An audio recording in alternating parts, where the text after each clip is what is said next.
अस्सलाम वालेकुम प्यारे बच्चों, आज हम हुर्फ़ी ग्रोह के कार्ड पर दिए हुए जुमले पढ़ना सीखेंगे।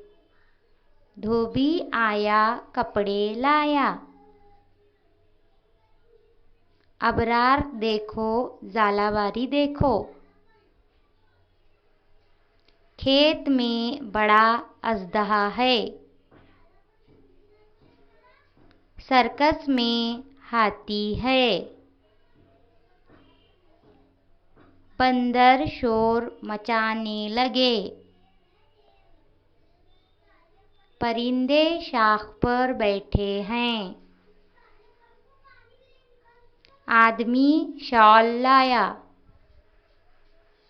देखो मोर नाच रहा है। हारिस का खत आया। संदूक बहुत भारी है। साबिर भाला लेकर आया। शुक्रिया। हंसते खेलते रहिए।